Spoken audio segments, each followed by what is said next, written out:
بل حدیث بیانو مبارک فرمائی اللہ زما دا امت چن کا چن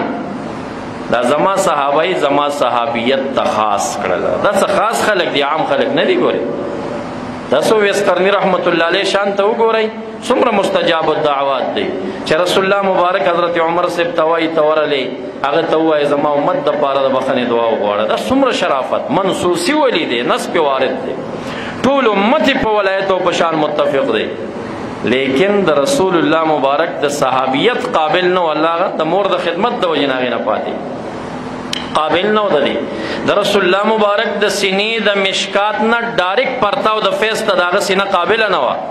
تو ویسے قرنی رحمت اللہ علیہ رسول اللہ پا دستر گدا سی قتلے وے لمبا لمبا بشوے وے سوزیدلے بوے اگر شوٹنگے دے آگے لمبو تا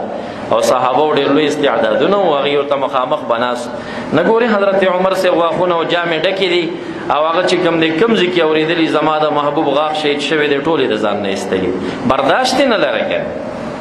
برداشت یې نه لره حضرت عمر سے مخامخ ور سره دی په احد کې هغه برداشت لري هغه غاښ نه وباسي ځان نه اویس قرني سے بل ته نه ټینګېږي غاښونه ځان نه وباسي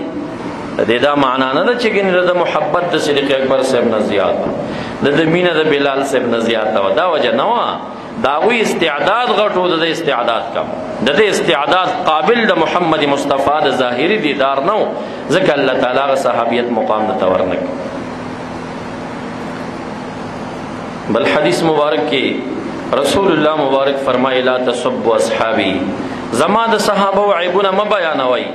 ومن سبهم فعليه لعنت الله که زما د صحابه عیب چا بیان کا پاوی د الله تعالی لعنت صحابه و شان کے با زبان درازی نہ کے طول صحابه و تبر قدر پا نظر بانے گوری بی بی عائشہ رضی اللہ عنہ خود امہات المومنین ندا امیر معاویہ رضی اللہ تعالیٰ عنہ دا وقت دا پارا کاتب دا وحی پاتے شوی دی او دا مسلمانان یولوی امیر دا مجاہدین پاتے شوی دی طول مسلمانان امیر المومنین پاتے شوی دی رسول اللہ مبارک تے خوشحال و راضی دا یو صحابی پشان کے با زبان درازی نہ کوئی